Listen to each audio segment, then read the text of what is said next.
2-3 দিন অনেক বৃষ্টি হচ্ছে। আমি চেয়েছিলাম খিচুড়ি খাবো না, কিন্তু নিজেকে আর কন্ট্রোল করতে পারলাম না। ফ্রিজে ছিল গরুর মাংস রান্না, সেটা দিয়ে ল্যাটকা খিচুড়ি করব। প্যানে তেল দিয়ে গোটা গরম মশলা আর তেজপাতা একটু নাড়াচাড়া করে পেঁয়াজ কুচি দিব। এখানে আমি খিচুড়িটা খুবই অল্প পরিমাণে মশলা দিয়ে রান্না করব, যেহেতু মাংসের মধ্যে যথেষ্ট পরিমাণে মশলা আছে। তো ছোট্ট এক টুকরা আদা এবং রসুন বাটার কিউব দিয়েছি, ধনিয়ার গুঁড়া, জিরা গুঁড়া, লাল মরিচের গুঁড়া, পরিমাণ মতো লবণ। মশলাটা যাতে পুড়ে না যায় সামান্য একটু পানি দিয়ে খুব ভালো করে কষিয়ে নিব। মশলা কষানোর পর চাল ডাল দিয়ে দিব। পোলা চাল দিয়ে রান্না করব। আর 2 ধরনের ডাল, মুগ ডাল এবং মুসুরির ডাল।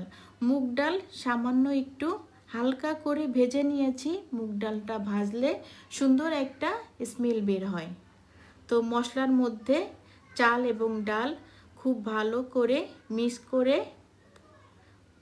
ইচ্ছা মতো পানি দিতে হবে, বেশি করে পানি দিব। তো পানি দেওয়ার পর রসুনের কোয়া দিব কয়েকটা, আর কাঁচা মরিচ দিয়ে ঢেকে মিডিয়াম আঁচে আমি দেখিয়ে দিচ্ছি, ঢেকে রান্না করব যতক্ষণ পর্যন্ত চাল এবং ডাল সিদ্ধ না হয়।